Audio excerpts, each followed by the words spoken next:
वास्तव में दिल को छू लेने वाली एक बेजोर समकालीन कहानी है तिरिच।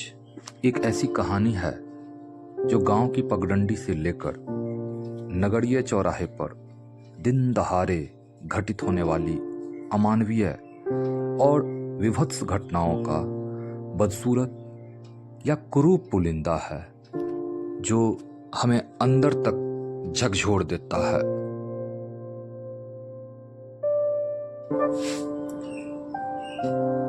वास्तव में तिरिच नगरीय जीवन का एक ऐसा घिनौना चेहरा पेश करता है जिसे देखकर हमारे मन में बजबजाहट उमड़ने लगता है।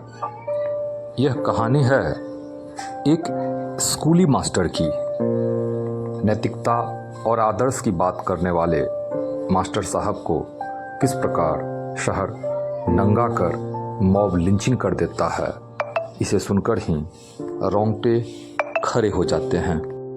अब बात करें तिरिच का, तो तिरिच लिजार्ड प्रजाति का एक छिपकली से थोड़ा बड़ा एक अत्यंत विषैला जंतु होता है। लोक मान्यता के अनुसार इसमें किसी सांप से 100 गुना ज़्यादा जहर होता है। लेखक के मित्र थानू ने भी लेखक को ऐसा बताया है।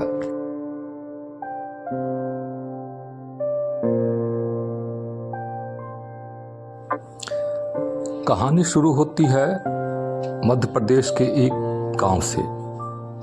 एक ऐसा गांव जो स्टेट हाईवे से थोड़ा दूर है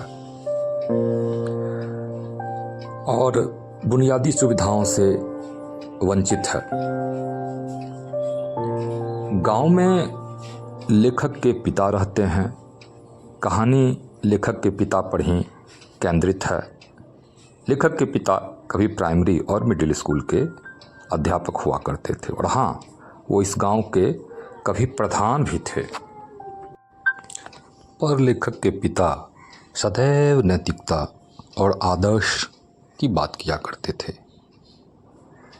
न केवल बात करते बल्कि नैतिकता और आदर्श के पथरीले और कंटीले राह पर चलने का इन्हें कठिन शौक था। इस राह पर चलते चलते न केवल लेखक के पिता के बाल सफ़ेद हो चुके थे बल्कि गाल पिचक चुके थे और माथे पर चिंता की एक मोटी मोटी लकीर खींच गई थी।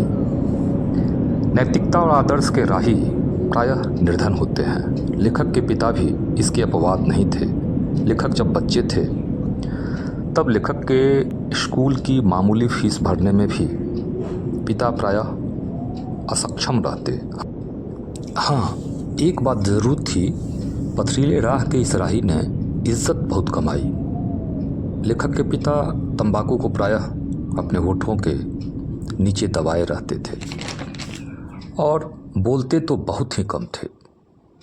वास्तव में अत्यधिक प्यार करते थे। बाल्यकाल में छोटी बहन और पिता के साथ प्रायः लेखक घूमने के लिए निकल पड़ते थे। छोटे बच्चे की जैसी प्रश्नाकुल मानसिकता होती है, ठीक उसी प्रकार लेखक की बहन की भी थी। वह घूमते वक्त अपने पिता से कई प्रकार के प्रश्न पूछा करती, जैसे कौवा काला ही क्यों होता है और बगुला उजला क्यों होता है। पिता से जब यह प्रश्न पूछे जाते तो उनके मुंह में तंबाकू और तंबाकू के लाड़ भरे होते थे। ऐसी स्थिति में लेखक को जब यह लगने लगता कि बहन उत्तर देने के लिए पिता को थूक फेंकना पड़ेगा, तब लेखक स्वयं मोर्चा संभालते और अपनी बहन के ऐसे सभी उल्टे सीधे प्रश्नों का उत्तर स्वयं देते।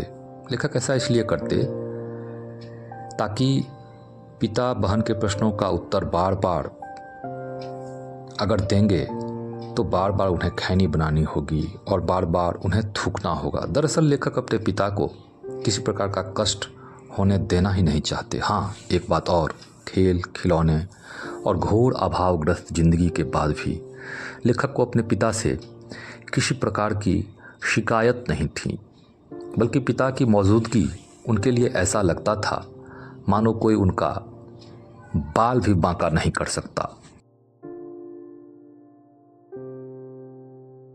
लेखक अपने पिता से कितना प्यार करते थे, इसकी वानगी लेखक के अपने शब्दों में ही देखेंगे। लेखक स्वीकार करते हैं कि पिताजी खूब मजबूत किला थे। उनके परकोटे पर हम सब कुछ भूलकर खेलते थे, दौड़ते थे और रात में गहरी नींद आती थी। पर एक दिन अचानक एक मनहूस शाम ने लेखक के जीवन में दस्तक दिया। शाम में जब पिताजी लौटते हैं तब उनके घुटने पर पट्टी बंधी थी। उनके साथ कई ग्रामीण भी साथ में थे। पता चला कि उन्हें त्रीछ ने काट लिया। वही त्रीछ जो एक विषैले सांप से 100 गुना जहरीला होता है। लोक मान्यता इस प्रकार की है। त्रिछ के काटे जाने पर भी पिताजी सदा की तरह ही एकदम शांत एवं मौन होकर जमीन पर बैठे थे। अब धीरे धीरे अंधेरा फैल रहा था। रात की धुंधली मटमैली रोशनी में लोगों का जमावड़ा धीरे धीरे बढ़ता जा रहा था। जितनी मुँहें उतनी बातें। फिर पास के गांव का चटुआ नाई आया, जो त्रिछ के जहर को उतारने के लिए वह अरंड के पत्ते और कंडे की राख यानी अंडी के पत्ते और गोईठे के राख से भिन्न भिन्न क्रिया करने लगा। उस रात देर तक लेखक के आंगन में लोगों की भीड़ रही। पिताजी की झाड़ फूंक चलती रही। कांटे के जख्म को चीरकर खून भी बाहर निकाला गया और कुएं में डालने वाली लाल दवा पोटेशियम परमैंगनेट जख्मों पर भरा गया। लेखक निश्चिंत थे।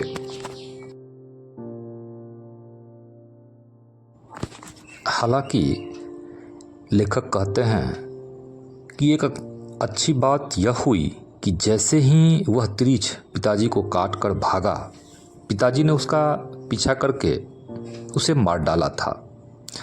तय था कि अगर वे फौरन उसे नहीं मार पाते तो वह पेशाब करके उसमें ज़रूर लौट जाता। फिर पिताजी किसी हाल में न बचते।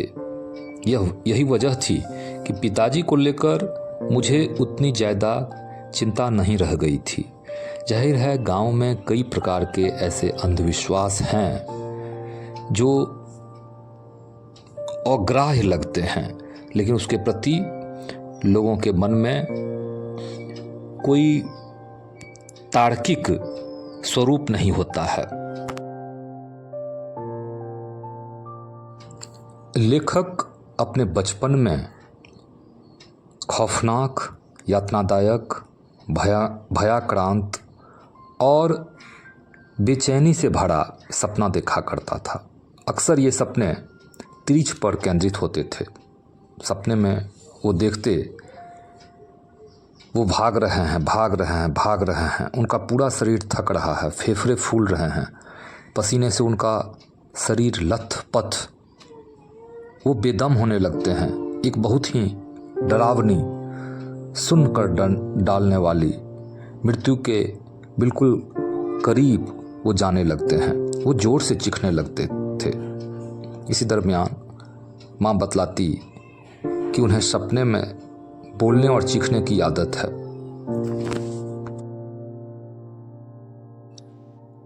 पिताजी में विष के लक्षण लेखक ने अब तक नहीं देखे। धीरे धीरे लेखक निश्चिंत था और खुशी इस बात की थी कि पिताजी ने त्रिछ को मार डाला है और इससे लेखक को लगता है कि सबसे खतरनाक पुराना परिचित शत्रु आखिरकार मर गया, उसका वध हो गया और अब लेखक अपने सपने के भीतर कहीं भी बिना किसी डर के सीटी बजाते हुए घूम सकते थे।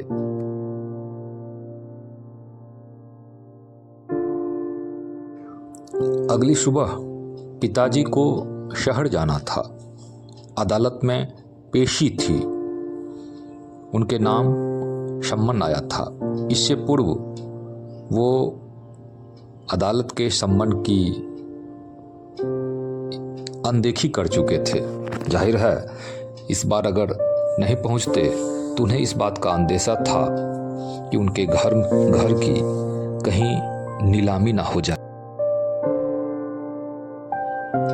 लेखक के गांव के घर से हाईवे की दूरी तकरीबन 2 किलोमीटर थी और इस हाईवे पर बमुश्किल दिन भर में 2-3 बसें ही जाती थी। गनीमत थी कि पिताजी जैसे ही सड़क तक पहुंचे, शहर जाने वाले पास के गांव का एक ट्रैक्टर उन्हें मिल गया। ट्रैक्टर पर बैठे कुछ लोग पहचान के थे।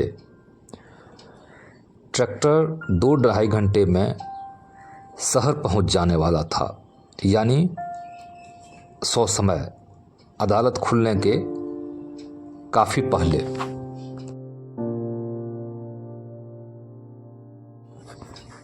ट्रैक्टर पर जैसे ही लेखक के पिता सवार होते हैं वैसे ही खुसुर फुसुर होने लगती है। लोग तरह तरह के काल्पनिक बातें करने लगते हैं। ट्रैक्टर में पंडित राम अवतार भी सवार थे। वे एक वैद्य भी थे। उन्होंने सुझाव दिया कि विष ही विष का उपचार होता है। जहर की पुनर्वापसी ना हो, इसके लिए अगर धतूरे का बीज मिल जाए तो जहर की पुनर्वापसी नहीं होगी। उल्लेखनीय है कि ट्रैक्टर में लोगों ने यह भ्रांति फैलाई कि त्रिच का जहर 24 घंटे के बाद भी रिटर्न होता है, अर्थात उसकी पुनर्वापसी होती है। गांव के लोगों ने अगले गांव सामतपुर में ट्रैक्टर रोक दिया और आखिरकार धतूरे के बीज को खोज निकाला। इसके बाद शुरू हुआ नीम हकीम वाला इलाज। धतूरे के बीज को पीसकर उसे तांबे के पुराने सिक्के के साथ उबालकर काढ़ा तैयार किया गया। काढ़ा बहुत कड़वा था, इसलिए उसे चाय में मिलाकर लेखक के पिताजी को पिला दी गई। एक बहुत बड़े खतरे से निकालने की कोशिश चल रही थी और यह कोशिश वास्तव में अंधविश्वास था। अंधविश्वास का जहरीला काढ़ा था जिसे पीकर पिताजी मूर्छित होने लगे। 9:45 बजे पिताजी शहर पहुंचते हैं। धतूरे के बीज ने धीरे धीरे अपना रंग दिखाना प्रारंभ कर दिया। शहर में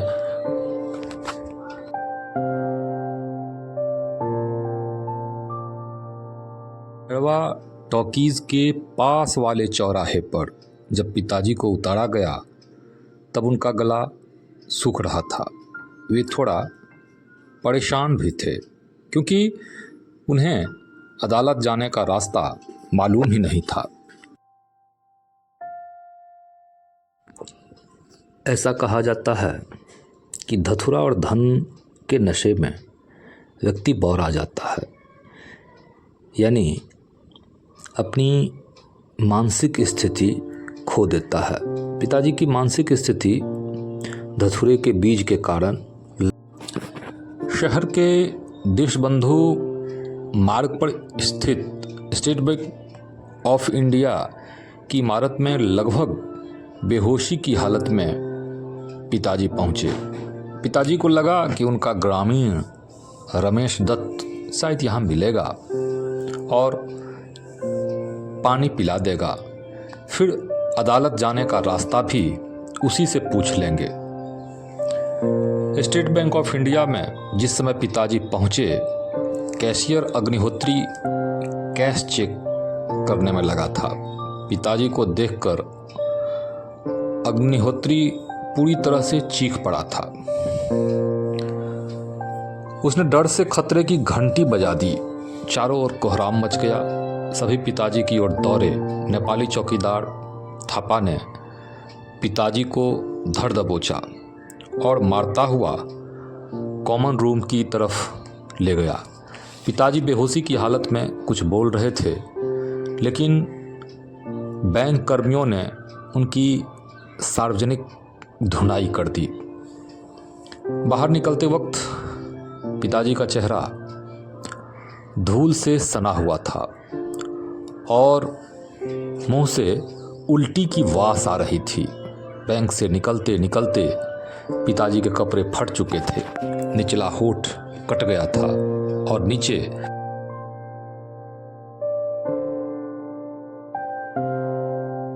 वे ठीक से सोच पाने की स्थिति में नहीं थे। उनका शरीर बहुत दुबला था और बचपन से ही उन्हें एपेंडिसाइटिस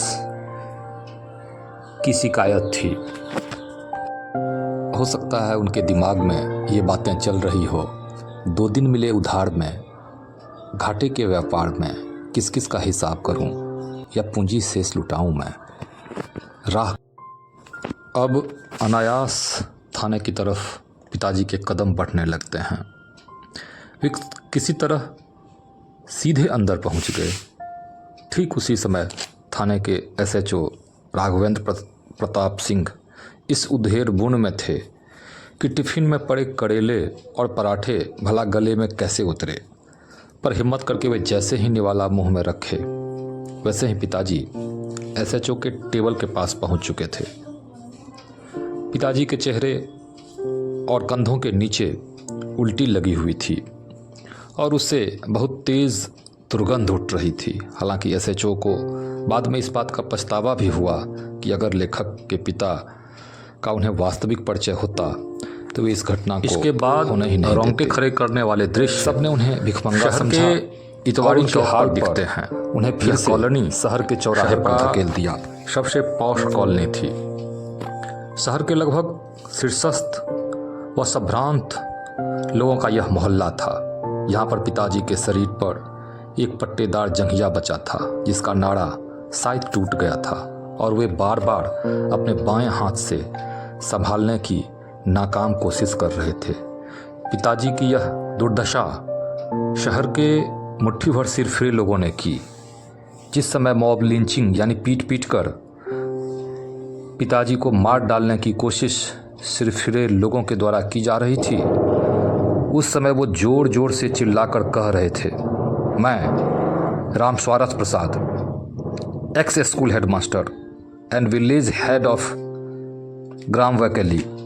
इस आवाज़ को प्रतिष्ठित अखबार के वरीय पत्रकार थपलियाल साहब ने भी सुना, पर इस पर हस्तक्षेप करने के बजाय अमेरिकी दूतावास में किसी खास पार्टी में संगीत सुनने के लिए दिल्ली चले गए। रिटायर्ड तहसीलदार सोनी साहब ने इसे रोकने की थोड़ी कोशिश की, लेकिन बाद में लेखक के पिता को उनके हाल पर छोड़ दिया गया। अंत में पगलाई भीड़ ने पीट पीट कर पिताजी को लवारिश लाश में बदल दिया। इस प्रकार दिन दहाड़े शहर के सबसे प्रबुद्ध मोहल्ले में महाभारत की पुनरावृत्ति हुई। सब के सब गांधी जी के बंदर बने रहे। ऐसा नहीं है कि इस प्रकार के महाभारत शहर में कभी कभार होते हैं, बल्कि हर दिन इस महाभारत को दोहराया जाता है। इन महाभारतों के दृश्य ने तो अब शहर के लोगों को अंधा, गूंगा और बहरा बना दिया है। वास्तव में जब आदर्श, नैतिकता और मानवीय मूल्यों का चीरहरण होता है तो थपलियाल साहब, सोनी साहब और सतनाम सिंह एक प्रकार से भीष्म पितामह, कृपाचार्य और गुरु द्रोण ही बने रहते हैं। काश कोई कृष्ण आकर मानवीय मूल्यों के चीरहरण को रोक ले। लेखक के पिता को गुमनाम लाश किसने बनाया? इस सवाल को गंभीरता से हल करने की आवश्यकता है। क्या आपने त्रिच को अभी भी नहीं पहचाना? अगर नहीं तो शहरी लोगों को गौर से देखें, त्रिच के दर्शन हो जाएंगे।